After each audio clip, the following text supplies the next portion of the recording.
E aí, pessoal, tudo bem? Hoje eu vou estar trazendo aqui para vocês a análise da rotina dos aprovados em medicina na USP Pinheiros e na UFMG, para entender aí se a rotina de vocês está ou não parecida com a dos aprovados nessas duas grandes universidades. Se vocês ainda não me conhecem, eu me chamo Heitor, eu sou estudante de medicina da UFMG, sou engenheiro formado pela Federal do Rio Grande do Sul e estou sempre trazendo conteúdos úteis para vocês, aí fazendo análises de desempenho dos candidatos, fazendo correções de algumas questões que abrangem a minha área de formação, que certamente ajudam vocês com alguns macetes e dicas que ninguém mais passa para vocês. Então eu vou começar fazendo análise da rotina de estudos dos aprovados na UFMG. Eu estou aqui com a cartilha de aprovados do segundo semestre de 2025, a turma 170, e se vocês ainda não sabem o que é uma cartilha, ela é um documento elaborado pelos próprios alunos aprovados que traz aí informações sobre a turma mesmo, como que as pessoas estudavam, quantas horas de estudo elas faziam, quantos dias da semana elas estudavam, bem como o desempenho delas nas provas, né, o número de acertos, as médias e tal. Então, eu estou trazendo aqui a cartilha da UFMG primeiro e depois eu vou falar da USP com vocês, tá? Então, eu vou ajudar vocês a interpretar esses dados para direcionar vocês também na formação da rotina de vocês, beleza? Então, eu estou aqui na página 104 da cartilha da UFMG, que já traz aqui como que as pessoas aprovadas estudaram. Primeiro, a gente vai ver esse gráfico aqui, que é a quantidade de pessoas versus tipo de estudos, né? Então, assim, a gente já vê que grande parte dos alunos viu aulas, fez exercícios, que é, enfim, o feijão com arroz de quem quer ser aprovado, né? Isso aqui não tem discussão. Mas o que chama atenção é a quantidade de pessoas que fizeram simulados. Então tem muita gente por aí que negligencia a resolução e correção de simulados. E isso aqui prova pra gente que tem que fazer simulados se a gente quer ser aprovado, tá? Isso aqui vai ao encontro do que a USP nos fala também, porque grande parte dos candidatos aprovados na USP também fizeram provas antigas e simulados, tá? Depois a gente vai fazer esse comparativo para vocês terem uma noção. Então olha só, gente, tem que fazer simulados. Outra coisa, o pessoal sempre me pergunta, né, principalmente mentorando meu, pergunta sobre a questão de flashcards. Ah, faço ou não flashcards? Você usava flashcards? Assim, gente, flashcards é algo muito particular. Eu, durante a minha preparação para o vestibular, não usei, mas assim, é uma ferramenta boa para quem sabe usar. O problema é que tem muita gente aí que não sabe fazer flashcards, que utiliza flashcards dos outros e acaba perdendo tempo e não tem estratégia, tá? Então cuidem com isso também, beleza? Então olhem só, agora a gente vai ver a quantidade de dias que as pessoas estudavam por semana, né? Lembrando que a gente está analisando aqui dos aprovados de medicina da UFMG. Então olha só, a maioria estudou 6 dias, mas tem um grupo aqui, um quarto, né, quase 25% das pessoas estudaram 7 dias por semana. Não se deixe enganar por essas informações, tá? Eu estou aqui para ajudar vocês a interpretarem. Então o que acontece? Pode ser, e eu imagino que seja o caso, que essas pessoas que estudavam 7 dias por semana não tinham um rendimento adequado dos seus estudos ao longo dos dias. Ou seja, não faziam horas líquidas o suficiente a cada dia a ponto de terem aí um rendimento razoável. Então, provavelmente esse povo que estudava 7 dias por semana fazia aí em torno de 4 horas por dia, sabe? Que é um rendimento, assim, não tão satisfatório para quem quer medicina, né? Enquanto esse pessoal que fazia 6 vezes por semana, né, provavelmente seguia aquele cronograma, né, de fazer o básico, né, aulas, exercícios de segunda a sexta e ali um simulado no sábado ou no domingo. Foi o esquema que eu utilizei para ser aprovado, tá? Às vezes o básico funciona, a gente fazer o básico bem feito, basta, tá? Não precisa a gente, enfim, apelar para 7 dias por semana, beleza? Bom, e agora a gente vai falar sobre essa parte aqui que é de horas líquidas por dia. Essa parte aqui eu tenho muitas críticas, porque certamente tem muito viés nessa parte aqui. Primeiro, que está explícito aqui que a turma 170 solicitou aos seus colegas, né, que contabilizassem, né, o tempo de aula mais o de estudo individual. Beleza, mas não está claro aqui se é hora líquida ou não. E, sinceramente, contar tempo total de estudos, considerando o intervalo, para mim não serve. Eu acho que assim, é a maior enganação que existe e a gente tem que sim contabilizar horas líquidas de estudos. Tem que ter controle disso, porque a gente tem que saber quanto que está sendo realmente o nosso rendimento. E tem muita gente por aí que se engana em relação a isso, tá? Acha que está estudando 12, 14 horas por dia, mas quando na verdade está fazendo 6. Tá? Isso é muito comum, eu passei por esse processo também. Eu achava que eu estava fazendo ali 8 horas de estudos diários e acabei cronometrando um dia lá em março a minha rotina e acabei vendo que eu estava fazendo 4 horas líquidas por dia, tá? Então cuidem com isso aqui, porque é muito importante. Então assim, eu acho que esse dado está completamente enviesado, duvido mesmo assim que as pessoas façam mais de 12 horas líquidas por dia, muito difícil, tá? A pessoa tem que ter muito rigor, tem que ter muito auxílio familiar, Tem que estar num ambiente assim muito propício para o estudo, com muito foco, e também tem que estar num estágio de estudos que não faça muitas provas, entende? Porque quando a gente fica fazendo muito exercício, muita prova, a gente cansa muito. E nesse caso aqui, eu tenho certeza que o povo que ficou fazendo, que diz que fez 12 horas, estava assistindo muita aula, estava naquele estudo mais passivo, sabe? Ou não estava contabilizando horas líquidas, que é o que eu acho que acontece aqui, beleza? Então não deixem se levar por essas informações, porque vocês fazendo aqui 5, 6, 7, 8 horas líquidas por dia tá mais do que o suficiente, e isso aqui vai convergir com os dados que eu tenho da USP, da cartilha dos últimos aprovados, beleza? Outra questão, quantidade de redações por semana. Isso aqui me perguntam demais também, mentorandos meus perguntam sobre quantas redações tem que fazer por semana. Gente, assim, o importante do processo de redação é vocês escreverem, receberem o feedback da correção e depois entenderem, assim, refazerem ali o processo de escrita de vocês, sabendo o que vocês erraram ou não. Se vocês escrevem 2, 3 redações por semana, não dá tempo dos seus professores corrigirem e retornarem vocês. Então já vi muito professor até recomendando que vocês façam, que a gente faça, né, uma redação por semana, para justamente dar esse tempo de correção e vocês verificarem o que vocês estão errando. Né? Então às vezes a gente escreve 2 redações por semana e acaba cometendo os mesmos erros nas 2 redações, entende? Então, às vezes, a gente não precisa confundir quantidade com qualidade, tá? E isso aqui acho que converge muito com a questão de horas de estudos por dia. A gente não precisa fazer, assim, milhares de horas de estudos para poder ser aprovado. A gente tem que ter estratégia e muito cuidado com o que a gente está fazendo, tá? E isso mesmo vale aqui para redação. A gente não precisa fazer 500 mil redações para ser aprovado, basta a gente fazer o bem feito, né? A gente entender o que a gente está errando, focar naqueles nossos erros para poder evitar com que eles aconteçam futuramente, tá? Então, assim, essa análise aqui, a princípio, é da UFMG. Tem aqui um gráfico que eu também quero mostrar para vocês, que é o último antes de eu passar para a USP, que é o do uso de redes sociais. Olhem só, aqui a gente tem que 1/4 dos estudantes não reduziu, ou seja, manteve a utilização de redes sociais da mesma forma que mantinha anteriormente, tá?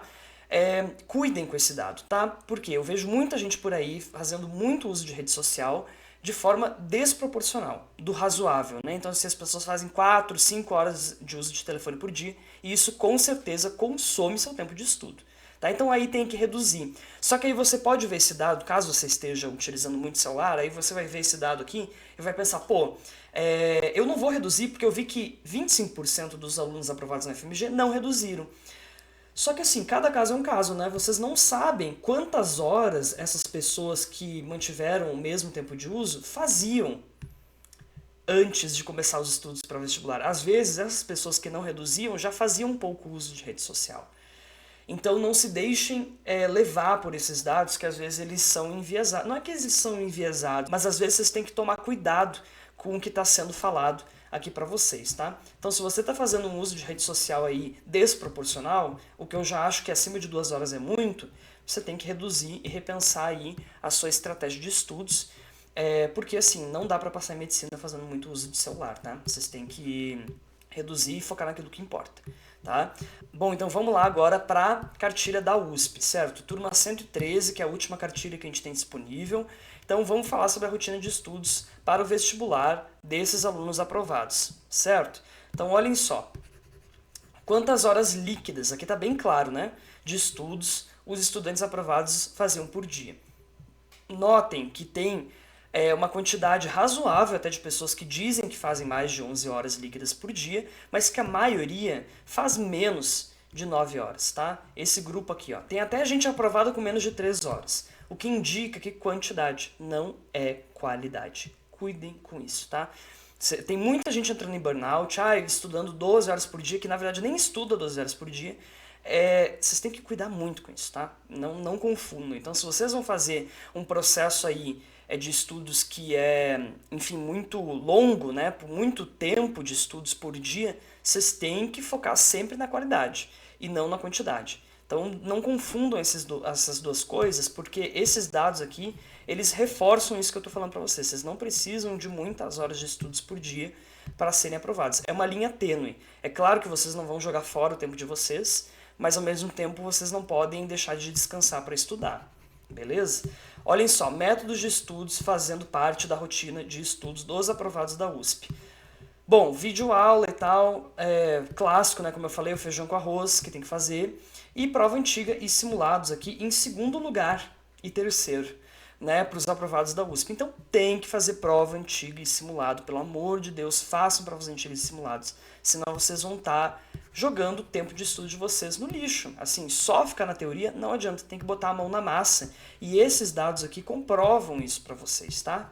Tem que ter uma prática intensa aí com questões, tá? Que é o que vai cobrar, que é o que vai ser cobrado de vocês lá no dia da prova. Notem aqui também que o Pomodoro está em último lugar. Por quê? Porque Pomodoro não funciona, gente, tá? São poucas pessoas que sabem usar o Pomodoro e eu vejo muitas pessoas tentando fazer malabarismos nos estudos, sendo que é só sentar, não é só, né? Mas o básico bem feito funciona. Vocês não precisam ficar inventando moda para serem aprovados, tá? Vocês têm que ter estratégia. Então não adianta ficar insistindo às vezes em metodologias que não funcionam para vocês, beleza? Então olhem só, frequência de revisões gerais também a gente tem aqui um gráfico sobre isso, mas eu acho que eu não vou explorar isso muito com vocês. Vou falar aqui como que as pessoas realizavam revisões. Tem muita gente por aí também investindo em revisões passadas. Uma outra metodologia assim que para mim não faz sentido algum, porque a gente gasta mais tempo planejando os estudos do que efetivamente estudando, e para mim isso não faz sentido algum.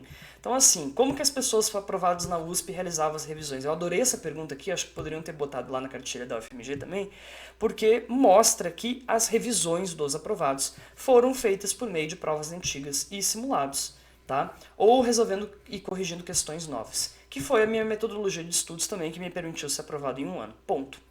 Tá? A gente tem que botar a mão na massa, a gente tem que utilizar provas antigas e simulados durante nossos estudos para otimizar o nosso tempo e utilizar a própria ferramenta de aprovação, né, o mecanismo que vai nos aprovar, que é a prova, como ferramenta de treino. Tá? Então, para mim isso é estratégico na realidade, não adianta a gente ficar perdendo tempo com coisas que, enfim, não são cobradas. Tá? Olhem só, aqui também tem sobre quando que as pessoas começaram a fazer as provas antigas, tá? E grande parte, olhem só, grande parte começou desde o início do ano, tá? Desde janeiro. Claro que a gente não sabe quando que essas pessoas começaram a estudar, no sentido de se elas estão fazendo mais de um ano de cursinho. Pode ser que grande parte das pessoas que responderam aqui, que começaram em janeiro, já tinham uma base boa de estudos, né? Já estavam no segundo, terceiro ano de cursinho. Só que olhem só, enfim, eu acho que assim, a pessoa tem que começar a fazer prova antiga desde o início, começar a ter uma familiaridade ali com o tempo de prova, para poder realmente deslanchar e entender qual que é o objetivo dela, entende? Saber utilizar ali o mecanismo de aprovação, como eu comentei para vocês, né, a ferramenta de aprovação ao seu favor, tá? O que mais? Se o ritmo era igual nos dias da semana, não eram, e eu notava muito isso também durante a minha rotina, eu imagino que a maioria das pessoas notam que ao longo da semana a gente vai se cansando, e isso é normal, porque a gente é ser humano e não máquina, né? Então a gente vai cansando. Normalmente a gente tem um rendimento muito bom na segunda, terça, na quarta-feira começa a cair, aí quinta e sexta é um horror, né? Então assim, normal, eu lembro que eu fazia assim às vezes 7 horas líquidas na segunda-feira e chegava sexta-feira eu fazia 5, 4 horas e meia, porque eu estava cansado já, entendeu? E é por isso também, tem outras questões, né, que eu até trabalho com os meus mentorandos, de organização de quadro horário, que é um outro papo para um outro vídeo, mas é importante a gente colocar o que é mais importante para os nossos estudos no início da semana, tá? Já fica a dica aí para vocês. Beleza? E outra questão aqui que eu também acho importante, que é os quais dos pontos abaixo aqui, qual dos pontos abaixo, perdão, que eles colocaram aqui, foi essencial, né, mais indispensável para aprovação. Então aqui tá um ponto que eu até me surpreendi quando eu estava vendo a cartilha, porque a estratégia de prova contou bastante para o pessoal da FUVEST, né, da USP, porque geralmente a estratégia de prova para a USP ela não é tão importante quanto para o Enem, mas ela também faz diferença, tá? Então isso aqui é uma outra questão que vocês têm que treinar ao longo da preparação de vocês, tá? Isso aqui tá claro, evidente perante essa cartilha aqui da USP, certo? Então assim, pessoal, eu acho que essa análise aqui tá claro para vocês que a gente tem que respeitar primeiro os nossos limites em relação ao tempo de estudos, mas a gente também tem que ter estratégia no momento de começar os nossos estudos e colocar a mão na massa. Não adianta a gente perder tempo com estratégias que assim são mirabolantes, a gente tem que investir naquilo que realmente funciona e que é direcionado para a prova que a gente quer prestar. Beleza? Se vocês tiverem alguma dúvida em relação ao que eu falei aqui, não deixem de comentar aqui embaixo, que eu ajudo vocês, comento, eu gosto de interagir com vocês, então comentem. Não deixem de me seguir nas redes sociais, de curtir esse vídeo e compartilhar com aquele seu amigo que, enfim, ainda fica insistindo em método Pomodoro, revisão espaçada e que fica gastando muito tempo vendo videoaula, sendo que não é isso que aprova o candidato. Beleza? Foi um prazer ter vocês aqui. Nos vemos no próximo vídeo. Até mais!